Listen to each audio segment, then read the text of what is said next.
This is the OTB Television Network. Over at the 8th pole, Chatain moves off from Acton Good. Miners Lamps running a big one, and then comes Rexon's Rose. But Chatain and Cornelio Velasquez have won the Hell's Hope again.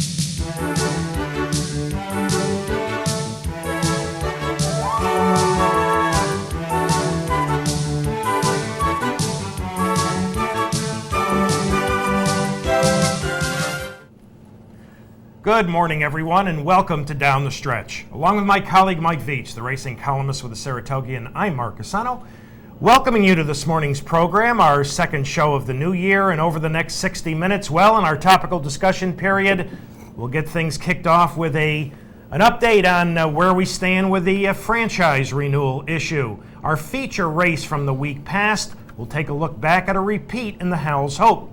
Our 3-year-old action will showcase the Hutchison from South Florida, as well as the Count Fleet from right here in New York. We will unveil our initial list of our Derby prospects, and our special guest this morning, who will join us sometime between 10 minutes of and quarter of 11, Mr. Craig DOLLASE, who will start the unbeaten El Gato Malo in this afternoon's San Rafael at Santa Anita. So all of that and much, much more if you stay with us for this, our January 12th edition of Down the Stretch. Partner, welcome back. Hey, I'm very glad to be back. Nice to have you back. It's a rugged week. Feeling? I'm feeling very well. Good. I'm very good. Yep. Good. They were asking about you at Civitello's this morning. They were. Did you go there before me this morning? Oh, yes. Yes, I was there I this didn't morning. know that. Yep, I was there this morning. Well, yep. I said hi to the ladies this morning. Okay. So very, very good. They were. I'm touched. It's nice to have you back. One of the things that I did last week when you were gone was give my predictions for 2008. Okay. Now, there's only one that's terribly meaningful for you. I want to remind you of this, and I'll remind the audience as well. Okay, Mark. It was back on Cash Call Futurity Day that I asked you if you wanted to make a cigar bet. I was going to take Colonel John, who ended up running second. Okay. And you were going to take some creature that ran 8th or 9th. He ran to the I don't 3/8 pole. I don't remember. And you said to me that day, I'm looking forward to our cigar bets for next year when Tiago faces off against Curlin. Yes. You do remember that? I do remember that. Okay. I do remember Here was that. my prediction, Okay. one of my predictions from last week's show. Okay. Any and all cigar bets using Tiago against Curlin will be won by Curlin. Okay. Anytime, any place, Okay. any distance. Okay. John Sheriff doesn't have enough zen in him to get Tiago anywhere near Curlin. So, unfortunately for me, right. if I'm lucky, they're only going All to right. run against each. They'll probably only run against all right. each other You once. leave that there. You put that on one of the tablets downstairs, and we'll keep that because maybe on Breeders' Cup Day 2008. On a synthetic surface, which Tiago's done well on, we may have a serious cigar bet. Well, nobody's going to. You said this in my absence last week? Yes, of course. Nobody's going to know what kind of surface we're going to have at Santa Anita. That's a very good point. Breeders' Cup Greg Avioli's got to be going out of his mind right now because they have no backup. All right, let's get started. Okay. Our feature race from the week past in South Florida, the Hell's Hope. Last year it was won by a then unknown Chatain at 790 to 1. This year it was won by a much better known Chatain, who is number 10, unfortunately, at 7 to 5. The often injured but talented 5-year-old was making only the second start since early August. And his trainer, Angel Penna Jr., was a bit concerned that Chatain could be a tad short. Well, in the end, no worries about that, as he basically dominated 10 overmatch rivals in scoring by a handy 2.5 lengths over number 7, Miners Lamp, a 62 to 1 shot. Now, with Chatain, who right now is 7th in about the 2 or 3 path and Mrs. Gary's Lazy F Silks. I loved the move Chastain made on the turn, where despite being wide, he inhaled the leaders and went on to a visually impressive score. Partner and ladies and gentlemen, I really like this racehorse. You've always liked him, and you know, we've got in Angel one of the really good worrywarts of the people that we interview over the years. This is a very serious racehorse. Angel's one of the guys who can keep a horse together like this over what he's been through in his career. This is a marvelous, marvelous, powerless, effortless move to the lead on the turn. I was a bit surprised, but on reflection, I wasn't surprised that after the race, Angel suggested, we're going to stay at one turn this year. No argument there. And interestingly, this guy is from the family of a Met Mile winner called Arby's Boy, so maybe Angel can get a Met Mile under this guy's belt. In my opinion, this is a Grade 1 horse. It's just that poor Angel's got to get him to a Grade 1 dance on the day that he's healthy enough to dance. When he's good, as you can see here, he's just very, very good. I'm happy for this repeat victory in the Hal's Hope. I enjoyed it very much when I got to watch it on tape on Sunday, not Saturday, of course. I had a really rough day on Saturday. But this is a really, really good racehorse, and I hope Angel holds them together for a couple of big dances this year, because I think he can handle himself in most company. Now, let's face it, folks, he wasn't beating a whole lot. I understand that, but he just absolutely dominated. I could care less about the final time. He is just a really, really good racehorse, and I'll tell you this. The only reason that I didn't make a prediction that he would win the Breeders' Cup Dirt Mile this year was because he's so injury prone. Oh yeah. Now, you said earlier the situation about keeping him at one turn. Yeah. I have a feeling that his comments might have been interpreted a little bit, I don't know if out of context is the proper term. Tell me. They were talking to him about another try at the Don. That's right. Well, the Don distance of 9 furlongs, not his best, but let's remember, the Breeders' Cup Dirt Mile at 1 mile and 70 yards, or whatever distance they're going to run it, is a two-turn race. Right. He already told us he's going to point for that race. Right. So I don't think it's the two turns as much as the actual distance of the race. He's a very good racehorse. Sure is. The 19 to 10 second choice, Timber Reserve. He won the $1 million Pennsylvania Derby last year. He finished 10th in here, but a wonderful performance from Chastain. We mentioned Santa Anita very briefly before we went to the Hal's Hope. What a rough time at Santa Anita last weekend, where they endured approximately 7 inches of rain, which caused terrible drainage problems, leading to the cancellation of racing on Saturday, Sunday, and Monday. Santa Anita officials have not yet announced if they're going to try to work with the current synthetic surface or if they're going to dig it up and go back to the old, what used to be normal dirt surface. I'm really angry about this. You know, I'm not against synthetics. I'm, in fact, a proponent of them.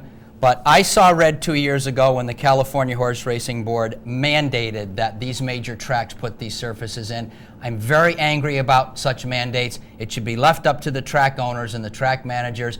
And to me, that's a warning signal down the road that if the future of New York is state-owned racetracks, that such crazy thinking can come out of anybody's head down the line. I cannot believe that one of the great race venues in the world with one of the great meets is on its knees at the start of its meet because of this nonsense. The nonsense is the mandate. Santa Anita has brought in a synthetic track expert from Australia, and apparently he and some scientists at the University of Southern California are trying to come up with a solution, and there is some optimism there. Later on this morning, we'll talk to Craig DOLLASE, who's based in Southern California, and who'll be running a horse this afternoon in the San Rafael. We'll talk to Craig about the condition of the racetrack. A very interesting story I wanted to tell you about in bloodhorse.com about jockey Sylvia Harris. The story was done by Jason Chandler. It's called Harris's Long Climb to the Top. Sylvia Harris is a 40-year-old who won her very first race at the age of 40. thus becoming one of only a very few African American women to ever win a parimutuel race. Sylvia Harris has battled mental illness. She has battled homelessness. She works with the Make-A-Wish Foundation, as I have for the last 20 years. I would recommend you go to bloodhorse.com and you read Harris's long climb to the top. It's a very, very good story. This past week, the State of the State address in Albany from Governor Spitzer, and no mention of racing. And in any other year, that would not be a surprise. I thought he might make mention of it this year. We want to kind of bring you up to date on what's going on here because, folks, what I have been finding in my discussions with people is a feeling that as of January 1st, when the temporary arrangement went into effect, so many people breathed a huge sigh of relief, which is fine. We all wanted racing to continue. But I think a lot of people are getting a false feeling that everything is set. And that's about as far from the truth as you can get. Things have been quiet in Albany. One of the reasons, of course, Senator Bruno lost his wife this past week, and our condolences go out to the senator and his family. But I want to take you back to the interview that we did with Charlie Hayward 2 weeks ago, and something got pretty much overlooked because it was the very last question. After Michael talked to Charlie at length, I just had a couple of questions for Charlie at the end. And I think this was actually the very last question. I think it got overlooked, and I think it will now possibly play a very key role. Please take a look at this. Originally, when we heard about the temporary solution to the problem, it was an open-ended situation. Now it's January 23, specifically. Did NYRA ask for January 23rd as an ending date for the temporary situation? Yes, we went into our discussion. Again, this was based on the document that we negotiated with the Attorney General and with the Oversight Board. And, to be very candid, if racing's going to stop, I'd rather have it on January 1st. We can forego the interborough handicap for a year. What I don't want to do is stop racing the week before the Wood Memorial. And that's what we were looking at with the 90-day extension. And I'm hoping racing never stops, but it may, if it comes to 23rd and we don't have things done, I can't imagine there would be a further extension of this period. I think we need to roll up our sleeves and get this done. You just heard it, folks. If we get to the 23rd and this isn't solved, he can't imagine another temporary extension. Charlie used a football analogy with you, Michael, talking about, and this was a couple of weeks ago, it being first and goal at the 9-yard line. To continue that football analogy, I feel right now it's now third and goal at the 9-yard line. Well, I don't think they've made much progress. First off, let's remember they're operating without a franchise. That expired December 31st. We're in a gray area. There are still a couple of very, very important issues that remain to be talked about. NYRA trustees, in my view, are properly upset that this demand has been made that they resign. Let's not overlook the fact that, in particular, Charlie and Steve Dunker have been asked to resign. I haven't read much about the state and the simulcast signal lately, so that I think is perhaps maybe a little less prominent than it was a couple of weeks ago. But that is one of the things. The other day, on Thursday, the New York Thoroughbred Horsemen issued a lengthy press release stating their concerns about ultimately what they'd be receiving from VLT revenues. I'm going to be writing about that in my column tomorrow in the Saratogian, and I think they have some legitimate concerns about what NYRA and the state will be discussing. And overall, the whole thing is something that Mark and I have talked on the telephone about for really 2 or 3 years. There are so many big fundamental things here that we're not even talking about. Folks, major legislative reform has to accompany a new franchise or a new contract. Speaking only for myself, I'm not seeing movement in that area. But while everybody seemed to take this huge sigh of relief when racing continued on January 1st, I think we're in a much more critical period now. You heard Charlie say, if they don't get things solved by the 23rd, it's not likely that they'll go for another temporary franchise extension. Terrible way to operate. So we need to get this settled. All right, a couple of emails to read, beginning with one from Bob, and we're going to be talking about one of his colts. in New Hartford. Bob is couldn't be enjoying horse racing more. And here is a prediction for Mike and Mark in 2008 from Bob. A West Point horse will win a Triple Crown race in 08. I love that enthusiasm. Well, he owns 2 of them. There you go. He's got 2 shots. I'm off to San Anita for today's San Rafael Stakes with El Gato Malo. We'll be talking to his trainer later. Unfortunately, we lost P-Val, but David Flores will be riding, and he's having a great meet. The competition gets tougher, but that's what it's all about. As always, I'm optimistic. Have a great week. Bob, we're going to enjoy the race this afternoon. Thank you, Bob.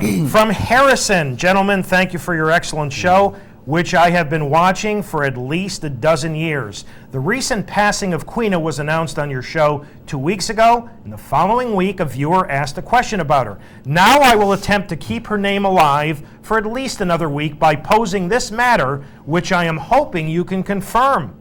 I recall dimly that around 1989 or 1990, a Florida race called the Joe Namath Handicap with a large field on the grass produced what at the time was the highest paying trifecta in North American racing history, something in the neighborhood of 100,000. If my memory hasn't dealt me fiction so far, then I will add that I'm pretty sure Queena was one of the horses in that trifecta. And I believe that the other 2 were equally well known. The obituaries for Queena that I have read only mention her latter accomplishments. Is this of enough possible interest to warrant your sleuthing? Well, Harrison, we did some work. I sleuthed. In fact, I think, Harrison, I may have written you in the intervening time from last week, but she never raced on turf. She didn't run in the Joe Namath, and at Gulfstream she started only in the First Lady, I think, in an allowance race. So you're close, but not close enough for the cigar. Mark may have a comment about the payoff as well. Well, so. Harrison, I got a feeling that the memory isn't quite as sharp as you would like, but what happened is, back in 1993, in another filly grass race at Gulfstream called the Honey Fox, it produced, at the time, and it may still be, the largest trifecta payoff in Gulfstream history of about $93,000. The horses, or the fillies I should say, were Hero's Love. Here's where you may have gotten a little confused with Queena. The runner-up at a big price that day was Quilma, and Lady Blessington ran 3rd. So it was the 1993 Honey Fox, run on January 31st at Gulfstream. Harrison, thank you for your email. Bob, thank you for yours, and good luck to you this afternoon with El Gato Malo. For those of you who would like to correspond with us here at Down the Stretch, here are the ways in which you can do that. Through the United States Postal Service, Down the Stretch, Mark and Mike, Capital District OTB 510 Smith, Schenectady 12305, or electronically at viewermail@capitalotb.com. And we are up to our first break on our January 12th edition of Down the Stretch on a rather pleasant January morning. It is. Nice much out. more pleasant can it get on January 12th. Yeah. When Michael and I return, it's off to the races, including a 3-year-old segment, which will feature the Hutchison, the Count Fleet, and our first list of our Derby prospects as we go to this break. Last Saturday at Gulfstream, over a wet racetrack, the Mr. Prospector, which featured the return of Keat Entry, making his first start since last June 9th. Remember, he had been bearing out on the turns. He had the jaw problem. He is number 5 at 7-2. The favorite at 2-1 was number 4, Mock Ride. So we'll take a look at the Mr. Prospector going to the break, and Michael and I will be back with our 3-year-old segment right after these messages. They're racing in the Mr. Prospector. Finally made it, had a great start. Noon Mark on the inside. There goes Keat Entry now. Keat Entry moves up on the outside to battle the lead of Finally Made It. Then comes Mock Ride, who's up running in 3rd position as they head up the backstretch. Noon Mark is back to 4th. Then Grand Champion Wamo Deed to the outside. Then Guapeton and Brother Bud. They move by the opening quarter in 21 4/5 seconds, and Keat Entry is the leader by a head. Finally Made It to the inside second. Mock Ride a length and a half behind them. Noon Mark rides the rail. Wamodi 3 wide, 2.5 lengths off the lead. Then Grand Champion Brother Bud and Guapeton, and they're coming to the quarter pole. It's Keat Entry on the outside. Finally Made It. Mock Ride joins them 3 wide. Noon Mark waits for running room behind them, and a wide trip for Wamo D. A 44 and 4 half-mile, and they're into the stretch, and here comes Muckride, and Muckride has taken the lead in the final furlong. Noonmark up the rail, and now Noonmark's in front, and he's getting away from Muckride, then finally made it. It's Noonmark in the Mr. Prospector. Then Muckride finally made it in Wamodi.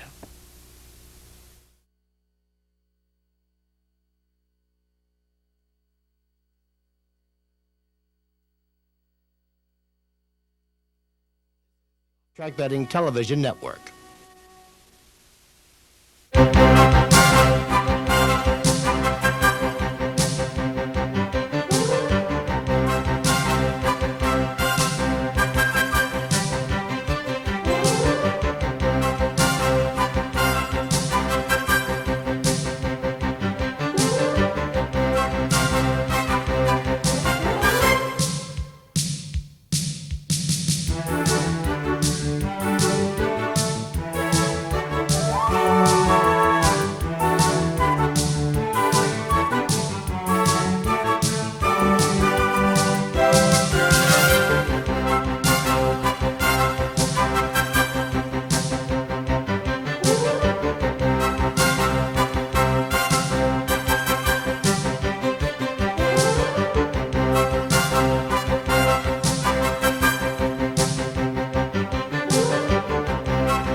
Welcome back to Down the Stretch, everyone. Mike Veach to my left. I'm Mark Asano. The Mr. Prospector goes to Noonmark for Steve Asmussen and Rene Douglas by 2 lengths over Muckride.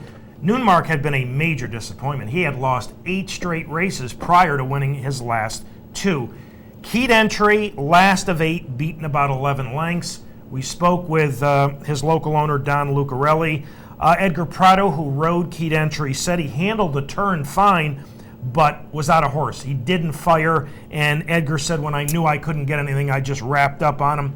They found after the race, Keyed entry had a 30% blockage of his epiglottis. Todd Pletcher said, I didn't have him fit enough, and they're going to look for an allowance race the first or second week of February. That's not going to be easy to find with a horse who's already won 4 times. Exactly. Including a graded stakes race. All right. Better luck for Don Lucarelli and Todd Pletcher last Saturday in Maryland in the Native Dancer. And in front throughout, I mean, it looked like a winner every jump of the way to me, was Throng under substitute rider Carlos Marquez Jr. Set a nice steady pace, 23-2, 46-4, 110-3. And look at Carlos is still sitting still.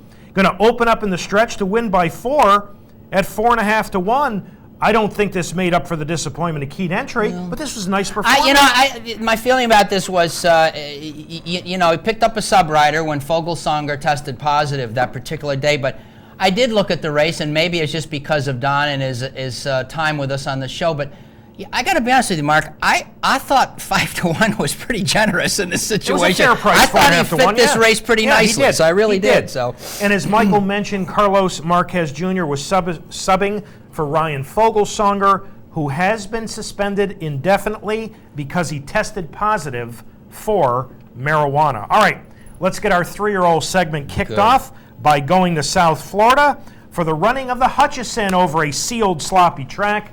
The 2-1 favorite, number 4, Halo Najib, the beaten favorite in the Kentucky Jockey Club, a race which, as we get further and further away from it, seems to be coming up a little softer. The 7-2 second choice in here was a maiden from the rail, number 1, Tiz It. A pair of Calder Invaders figured somewhat prominently in here at good prices. Number 9, Golden Spikes, was 8 to 1, and number 5, Smooth Air, was 9 to 1. And in the end, it would be Smooth Air under a patient ride. I thought Manny Cruz put up a wonderful ride in here, letting the speed set up in front of him. He's currently 5th in about the 2 path, and Manny Cruz is going to guide Smooth Air to a solid victory over a game Silver Edition number 6, who I thought had a long shot chance in here. And I got to be honest with you, for me to like a Wayne Lucas horse, I got to like him quite a bit. All right. And he ran big, but Manny Cruz and Smooth Air are going to win the Hutch by a length in an upset. Calder horses in here running 1-4, and the favorite Halo Najib going to make a run between horses under Stormo and flatten out badly. It is quite an upset by this Calder-based runner, and 9-1 because there were several more fancied runners in here from some of the barns that we know in New York so well, particularly Nick Zito. And he's had 2 straight good performances right now. He always picked up a check before this race. And just a note, he's from a family of good middle distance New York runners, Penny's Reshoot, who did well in the test, and St. Damon. And his sire, and this is sort of a kickoff to the next race too, his sire, Smooth Jazz, is standing in New York this year down the road at Kinderhook at Buck Ridge Farm. So congratulations to all, well done. Beat some more fancied runners in the Hutchison. That's right. Trainer Benny Stutz Jr. been around for a long time. Biggest victory of his career. There you are. Congratulations, Benny. And nice job to Manny Cruz. I mean, Silver Edition took all the worst of it. I mean, he's in the pace battle, and he holds on for a game second, and Smooth Air relaxes off the pace and makes a run and wins it by a length. The favorite, Halo Najib, finished a non-threatening third. In my opinion, only my opinion, nothing in here legitimate classic aspirations. They look to me to be more like sprinters. All right, here in New York last Saturday, the feature, the Count Fleet, a race which a few years ago produced Smarty Jones. Yeah. Well, this year, a different Philadelphia shipper was the favorite. Number 6, Roman Emperor, was 2-1 for Steve Glaceris. At 2.5-1, we had number 5, Barrier Reef, a recent maiden winner, and number 7, Giant Moon, the New York bred who was unbeaten in 3 prior races. Well, going into the first turn on the inner dirt, another state bred, Spanky Fishbine. Well, Ramon Dominguez on Giant Moon, and I'll tell you what, when you draw the extreme outside post at 1 mile and 70 yards, it must feel like, it's about 3 yards into that first turn. I know where you're going. Ramon Dominguez did a surely did. very good job getting position with Giant Moon. And Spanky and Giant are going to sit 1-2 basically all the way around. And in the end, it would be Giant Moon for trainer Rick Schosberg, who would run his record to a perfect 4 for 4 with a next score in the Count Fleet. This is an honest, hard-knocking racehorse who seems to be making steady progress each and every I think start. that's a very fair assessment. In his second start, he upset a favored horse from Barclay Tag that I can't remember, and since that time, Big Truck. Yeah. I've paid attention to Giant Moon, partly because of our friendship with Rick Schosberg. I got to tell you, folks, this guy fascinates me. I think Giant Moon says to himself, Rick, if you think I'm going to make it easy for you, I'm not going to. But the thing is, I think there's a lot of deep hidden talent in this guy. For example, the way he normally runs, I thought the outside post would be a big disadvantage. He had to hustle and stalk. He hustled and stalked. Yeah. Now we're at the top of the stretch in a long drive, and it looks up there like, well, maybe I won't change the lead on time. This is actually, in my opinion, it's a long neck with, I've got a lot left in reserve if I need it. Yeah. He's a fascinating horse to me. This is very much a homebred operation. Freed and Schosberg ran his mother, Moonlight and Beauty. Freed ran his grandmother, Stolen Beauty, who won the Demoiselle going 1.1 miles. I see a work in progress here. I see potentially, with a lot of training, a horse who might make a mark in the New York preps on the Classics Trail. A long way to go. I just think this is a neat guy, and I think Mark said it best. Each time I go out, I do a little something more, but something tells me that he's playing with Rick Morley. Oh, yeah. I don't think there's any question about that. And Rick, has talked about this may very well be the best horse he's gotten since a firm It's really success. Interesting. It is. Strange thing. You don't often see this in 2-turn middle distance races. The fastest quarter mile of that race was the third quarter around the turn in 23 and 4. Okay. So Spanky tried to get away from him. Yeah. I think it was Mike Luzzy. That's very solid on the inner. Luzzy tried to get away from him as he should on the turn, and Dominguez wouldn't let him. Yeah. And they went 23 and 4 around the turn. Nice performance. Rick Schosberg hinting the next start for Giant Moon may very well be the Gotham. Yep. All right. So, the Hutchison and the Count Fleet in the books. It's time to take a look at our initial lists of our top Derby prospects. My partner has come up with his top 10. You know, the Derby can hold 20 horses in the starting gate, so in a couple of moments, I'm going to show you my top 24. But for right now, here's Michael's list of his top 10 as of January 12th, 112 days in front of America's greatest race. Here it is. I've got 112 days of countdown with this guy next door to me here, and I knew it would bother him that I'd come up with 10 only. That's in itself a delight, you know? So, I'm sure. anyways, on the top of my list should be no surprise. He is the runaway champion, Warpass. Nick Zito's going to come back to the track, or has been back to the track already. Clinched the division championship with runaway victories in the Champagne and the Breeders' Cup Juvenile. He's got a very good family. When we talk about his pedigree eventually, the question will be the sire. It will not be the dam. He may be the goods. I saw a very interesting remark about him somewhere in the last 2 or 3 days. Is this a spend-a-buck type deal who looks like he can't get that far but just gets out there and doesn't turn back? Right. Who knows? It's too early in the game. My top 10 is really very much a Bill Mott, Nick Zito thing. Number 2 is Court Vision, the Remsen winner, who he just would have run over horses to win the Remsen. What I like about him is wherever he goes, he turns in his race, so he's not just a one-track performer. Number 3 is Pyro, who kind of fascinates me in the way that Rick Schosberg's horse does. This is an interesting guy who has an all-speed pedigree. However, that said, he's run like he can get a long distance. I mean, when I say all-speed pedigree, his family includes Cuvée, who won the Saratoga Special, and that's very, very quick. But nonetheless, he's twice to Warpass in Grade 1s. Number 4, the Hollywood Futurity winner. I think he beat a good field that day, and I think he did it very convincingly. I think he's a very big threat from the West Coast. Number 5, Anak Nakal, who will not get Mark's rating that high, I don't think, because he's out of the, and I happen to agree with this, the suspect Grade 2 Kentucky Jockey Club. He was, in fact, the upset winner there.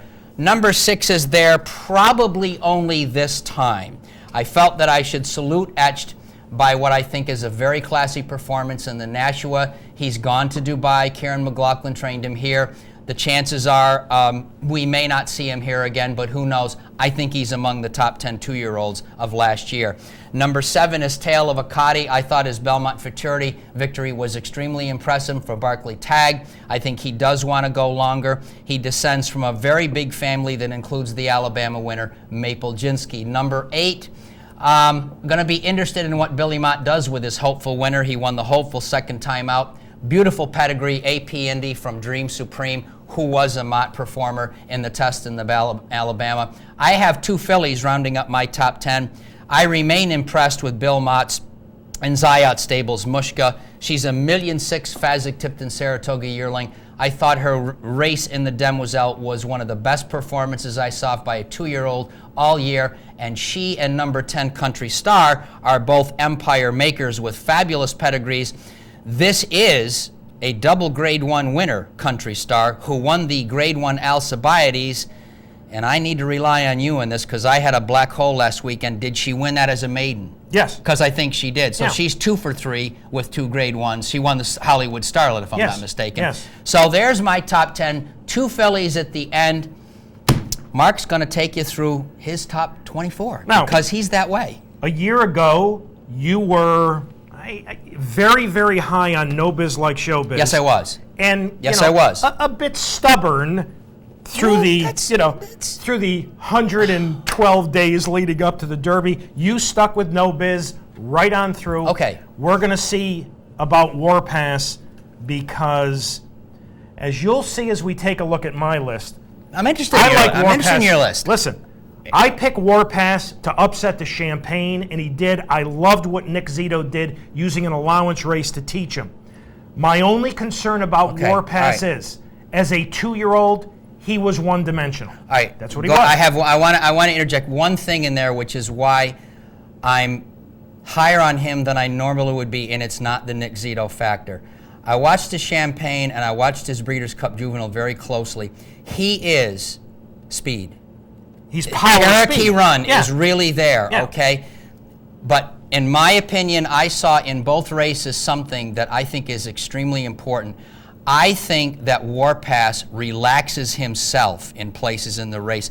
And that's why I think if this is a guy with the necessary speed to go long, he may be it. But we don't know how they come back at 3. No, of course not. I really thought he distanced himself from his class last year. He did, and as a not just two-year-old. on speed. But I think I think the average look is Can't Wait till he goes 9 furlongs. I can't either, and I could be wrong. But Well, that's, I'm interested in your list. I so, like him very much you know. as a 2-year-old. I felt he was power speed as a 2-year-old. I did feel he was one-dimensional, and you win a lot of races as a 2-year-old with speed, let's No face doubt it. about it. But I don't like putting a horse on top who I think is a one-dimensional Yeah. speed horse. When he shows me he can settle and sit off horses, then we may make Sure. a change. Here's a look at my initial list. Wow. I've got Court Vision on top. You could put anybody at number 1. It's not like last year. This is very, very wide open. I certainly, Warpass was a ton the best as a 2-year-old, but again, one-dimensional. Country Star is a little scary to me, and let me tell you why I've got her number 3.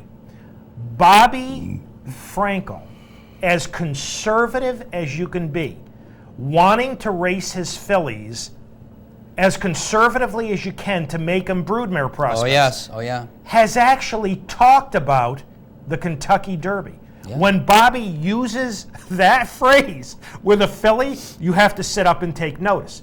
Now, my partner had Mushka on top of Country Star. I personally like Country Star quite a bit better. There's Pyro for Steve Asmussen and Colonel John for Owen Hardy. Into Mischief. I put a Knock Nicole at number 7, and I'll tell you why. I like his running style, and I like the fact he comes from the Zito barn. I do think the Kentucky Jockey Club was highly overrated. I have Etched at number 8. He would be higher if they would keep him in America, but he's going to Dubai, and we may never see him again. Monba, 4th, a sneaky good 4th in the Hollywood Futurity. The Cash Call Futurity is at number 9. El Gato Malo, who will start in the San Rafael this afternoon, is 10.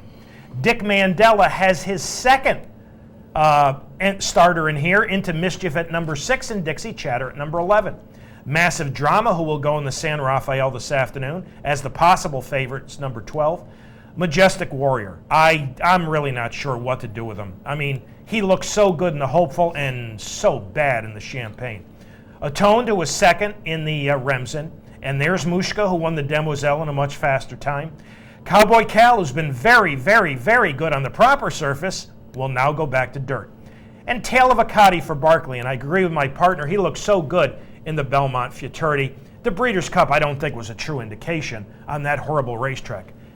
Dennis of Cork. If you watch this show regularly, you will remember that we showed you his maiden victory, and I was very impressed with it for David Carroll. He is currently at the fairgrounds looking for an allowance race.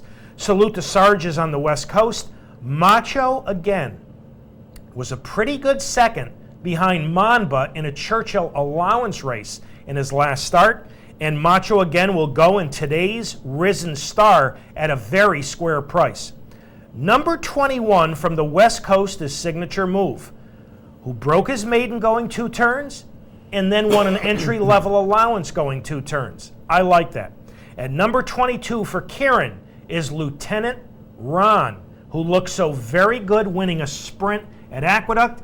Kieran said he's almost 17 hands, and he thinks he wants to go long. At number 23 is Talk of a Cat from Michael Tabor and Todd Pletcher, who gave us Rags to Riches, the champion from last year. He will go in today's San Rafael. He was a very impressive maiden winner at Hollywood sprinting. He'll stretch to 2 turns for the first time this afternoon. And at number 24, from Rusty Arnold, is Wicked Style, one of the few horses to have gone wire to wire at Keeneland in winning the Breeders' That's right. Futurity. Yep. He drowned in the slop That's of a Modest, toss but so out did too. 100 That's right. horses. Not on that list, but close to breaking in are Giant Moon and Maimonides and a John Sheriff's newly turned 3-year-old by the name of Reflect Times and Saratoga Russell. But there's a look at my initial list, and I think last year we were all very excited about the crop of newly turned 3-year-olds. I'm not anywhere near that excited about this group. If I'm not mistaken, and I could be, I'm doing this on memory, Mushka and Country Star, did they not come out of the same maiden race, which was on turf? I know Country Star started on turf. I don't know, but I'll check that immediately because that's a good thought. I know she started on turf. They may have come out of the same maiden race. Neither one of them won it. That's right. I think Country Star ran second or third. Yeah. That might have been on the proper surface. And I think Country Star, and when Bobby Frankel even remotely entertains the idea, I'm going to nominate her to the Kentucky Derby, you have to sit up and take notice. All right, what'd you think? Any surprises? I like your list. That's very good. Well, there's some It's very good, This Dennis of Cork is pretty interesting, strictly Is off Dixie Chatter going to train? I read something about him getting injured in December. That's why I'm asking. And somebody may know that in the audience because I might have put him in my top 10. But other than that, it's a good list. All right. All right. We had some fun with that. We'll update you every couple of weeks with that list. All right. We're up to our final break on this morning's January 12th edition of Down the Stretch. Thank you so much for having joined us. When Michael and I return, we will welcome in this morning's special guest, Mr. Craig DOLLASE, who later this afternoon will send out, and I think he's number 10 on my list, El Gato Malo for the San Rafael, and that's come up a good race. Yes, it is a good race today. Three I of agree. my top 23 are in the San Rafael. As we go to this break, last Sunday at Gulfstream, this filly is driving me nuts. Last Sunday at Gulfstream, the Sabin. I have liked Lady Marlborough for quite some time. In her last race in New York, I dug deep into my allowance money and I bet her at 8-1. And she led every step of the way and got nailed. Last Sunday at Gulfstream, I hated the post position, but I like Lady Marlborough again. I said we're going to get her this time. Last blink, she went to 5-2, but I really liked her. Watch this trip that Lady Marlborough gets. So we'll take a look at the Sabin going to the break. Michael and I will be back with Craig DOLLASE right after these messages. They're racing in the Sabin handicap. And there goes Lady Marlborough, sent right to the front. Lady Marlborough, alert from the gate, takes the lead. Minnie Sermon is second. Then Silver Knockers to the outside, followed by Golden Velvet, who's fourth in the early stages. And Potra Classica has been outrun through the first quarter of a mile. And now there's a logjam up front as Minnie Sermon goes up to challenge for the lead. Lady Marlborough and Silver Knockers are right with her through a quarter in 23 3/5 seconds. Sitting just off the leaders is Golden Velvet, who's in a good spot about 3 lengths behind as they continue up the backstretch, and it's a long way to Potra Classica. Minnie Sermon on top by a neck. Silver Knockers to the outside. Lady Marlborough being nudged on at the rail. Golden Velvet's edging up closer now. After a 46 flat half mile, they've picked up the tempo. Around the far turn, Minnie Sermon in front by 3/4 of a length. Silver Knockers to the outside second. At the rail, it's Lady Marlborough. Golden Velvet is right behind them, still in hold in fourth and beginning to move up a bit. Potra Classica trails the field. 3/4 went in 1:11 flat, and they're coming to the top of the stretch. Minnie Sermon in front. Now Koa says go to Golden Velvet, and she responds. Golden Velvet draws up alongside of Minnie Sermon. They're nose to nose, and Lady Marlborough on the inside is trying to run with them. She's squeezing through at the fence. It's Golden Velvet, Lady Marlborough, Minnie Sermon back to third. Golden Velvet and Lady Marlborough hit the wire together in the Sabin. Then came Minnie Sermon and Silver Knockers.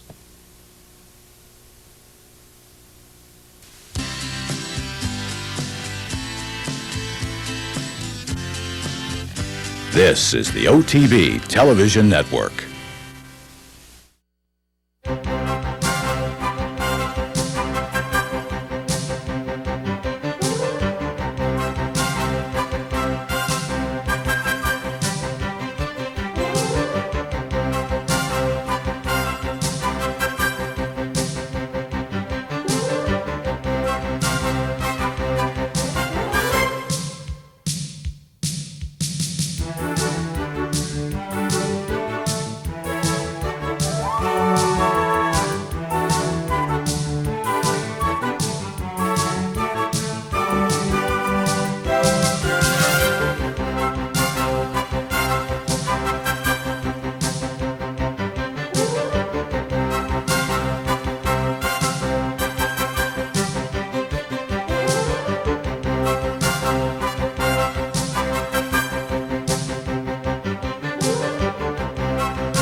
Welcome back to Down the Stretch, everyone. Mike Veach to my left. I'm Mark Casano, and the Sabin goes to both Lady Marlboro and Golden Velvet in a dead heat. How much the best was Lady Marlboro? Yeah, how much? Say it. Yeah, okay. Say your figure. Our special guest this morning, we have been, he's been with us now for it's nice quite to visit a with long Craig again. time. Absolutely. Because back in 1998, he saddled the wonderful Sprinter Re-Race to victory in the Breeders' Cup Sprint, thus, I believe at the time, becoming the youngest trainer ever to saddle a Breeders' Cup winner. We've talked to him about Swept Overboard and Elo Love and a lot of other top horses. Later this afternoon, he will send out his exciting 3-year-old prospect, El Gato Malo, for the San Rafael. Ladies and gentlemen, live via telephone from Southern California, Mr. Craig DOLLASE. Craig, Mark Casano, and Mike Veach welcoming you back to Down the Stretch. Well, thanks for having me, guys. And Happy New Year. Thank you. Likewise. I hope to be the oldest trainer to win the Breeders' Cup, too. That's okay. Wait a minute.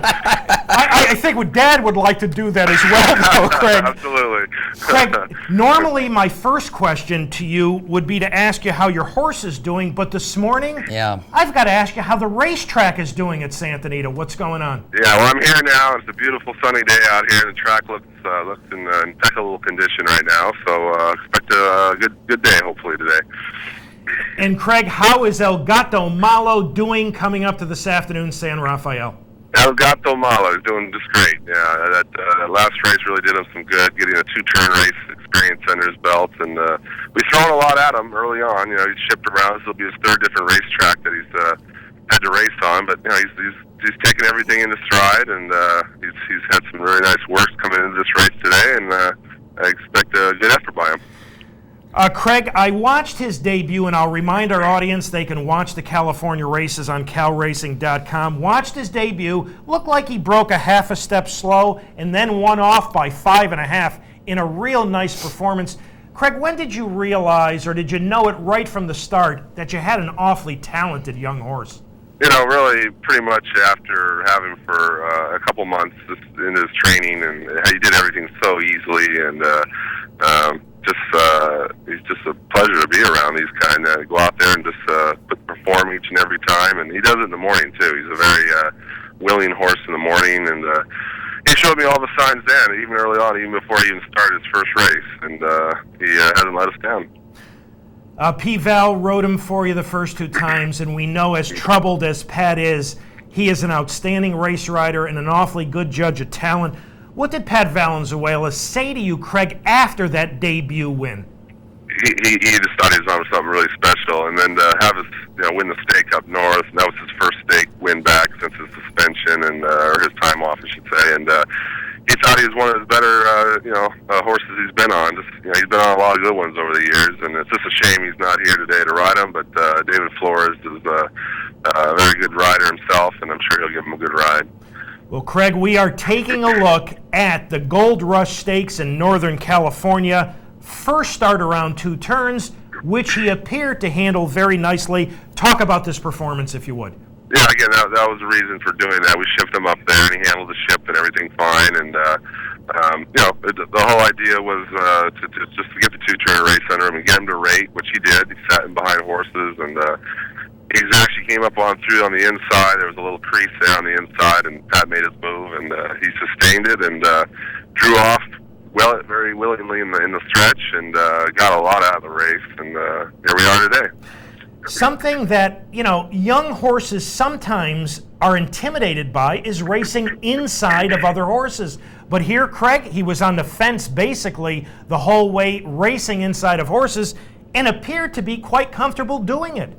Yeah, no, absolutely. And I trained him in the morning as 2 works before this race up there. Had him in behind horses, had him come through on the inside. I mean, a lot of different things we do in the mornings to teach him to perform like that in the afternoon, and he came through with flying colors. Craig, he appeared in the 2 races, and again, one I watched on the computer and this one, he appeared to maybe break a quarter or a half step slowly. Is that something that you have noticed? Is that something that is any cause for concern for you? No, not at all. With racing, I'm sure he'll break a little sharper. And I assume, we got the rail today. He'll have to sit in the gate a little longer than the other horses. But, again, if he steps a tad slow at the break, that's okay. He's been shown he could rate, and he may need to use those tactics today. There's a lot of speed in there, and he may just have to sit off the speed today. And that might be the instruction to David come post time. But he's already proven he can rate, and he's kind of a push-button type of horse, so I think we'll be in good shape. First time David Flores, he is having an outstanding meet. Any idiosyncrasies in particular to riding El Gato Malo? Just hang on.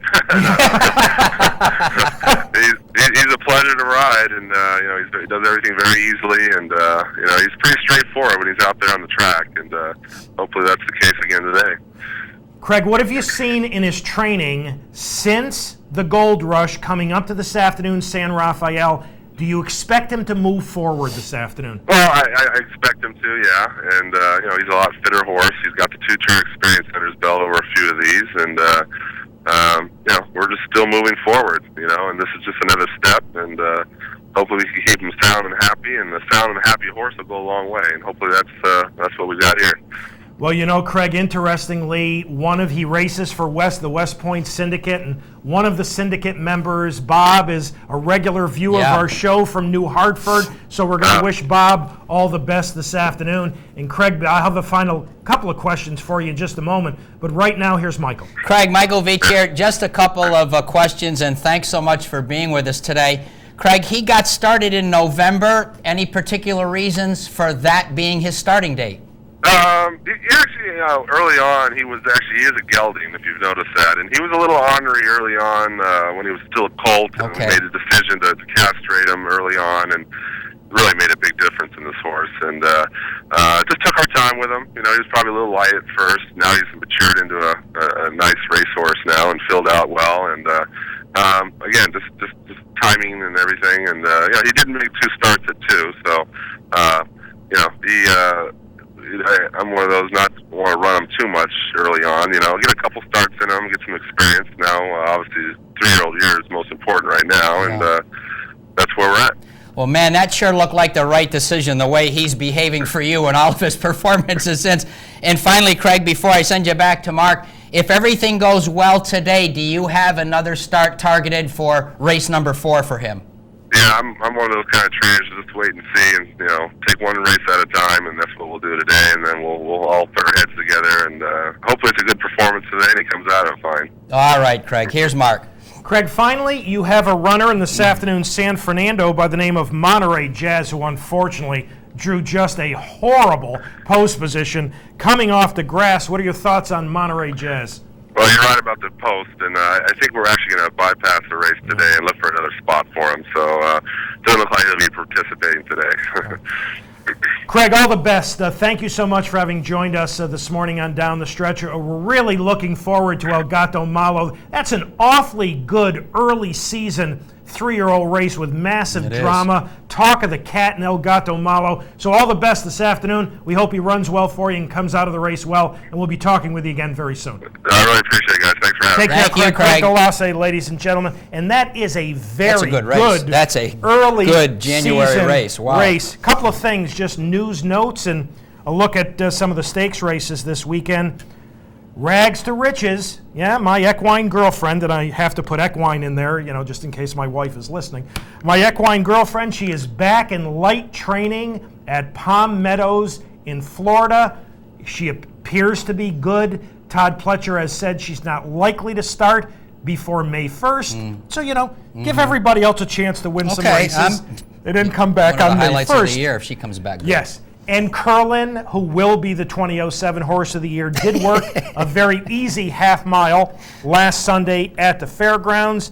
Einstein, nice grass horse for Helen Pitts, made a wonderful return to the races yesterday at Gulfstream in a top-quality allowance race. Glad to hear he that. looked very, very good winning.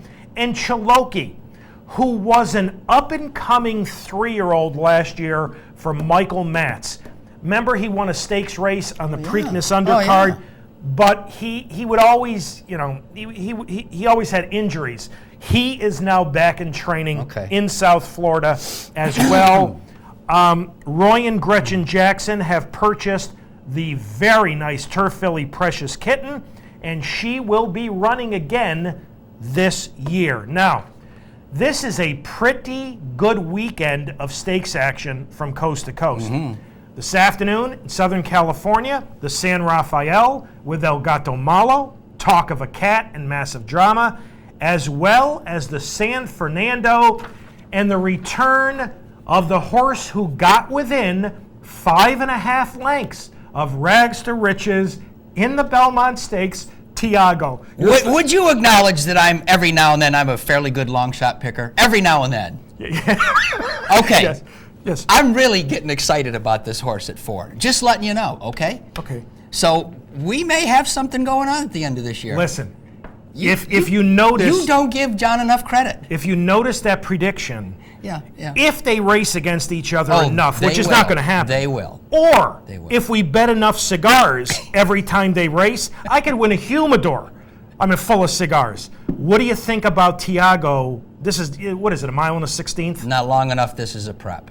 Really? But he got a can classic. do it, but Yeah. he can do it. But I don't think this is what John has in mind for the most important thing for Tiago, because I do toss out the classic for him, too. Oh, sure. There was a horrible All racetrack. joking aside, I think he's Yeah. going to be a very, very good 4-year-old. Yeah. Biggest thing for me in the San Fernando is Ravel. He was dreadful last time, and I don't know why, because he's never run a bad race. At the fairgrounds this afternoon, another fascinating 3-year-old race, the LeCompte, going 1 mile. The morning line favorite is Blackberry Road, coming out of the Kentucky Jockey Club. And it looks like this race is going to set up nicely for him. Looks like there's plenty of early speed. He wants to settle and make a run.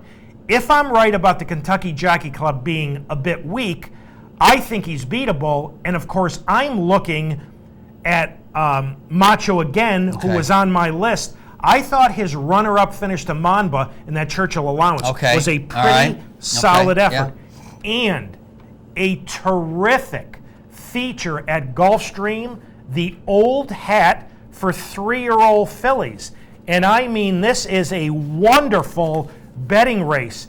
It features Lovely Isle, who had raced twice for Gary Contessa.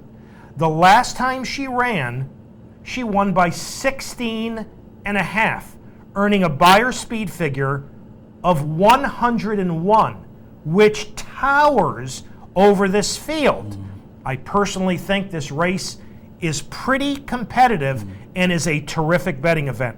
Tomorrow, Santa Anita, the El Encino, and the rematch between Romance's Diane and Tough Tiz's Sis. But remember Zenyatta from the Zen Master John Sheriffs, who looks so brilliant? Well, she's in there tomorrow as we expected. I can't wait to see her that race. against those more tested fillies. And this last year's champion 2-year-old filly, Indian Blessing, will go in the Santa Ynez. So it really is a very good weekend of racing, of stakes action from coast to coast. Final reminder for those of you who would like to correspond with us here at Down the Stretch. Here are the ways in which you can do that. Through the United States Postal Service, Down the Stretch, Mark and Mike. Capital District OTB 510 Smith, Schenectady 12305, or electronically at viewermail at capitalotb.com. Time to thank all the folks who helped get this week's show on the air. Pete Persico directed this morning, and Pat Peretta and Dan Hayes, and our associate producer, Julie Hoxie. And again, congratulations to Julie for being named the executive director of Saratoga County EOC. Congratulations, Julie. At least one member of this staff is, moving onward. That's the deserved promotion. So, and thanks to this morning's guest, Craig DOLLASE. Nice to have you back. I'm glad to be back. Glad to see you're feeling again. better. That's terrific. Ladies and gentlemen, as always, thank you so very much for having joined us this morning on Down the Stretch. Enjoy this outstanding weekend of racing from coast to coast. Have a wonderful weekend and a terrific upcoming week. Michael and I will see you next week.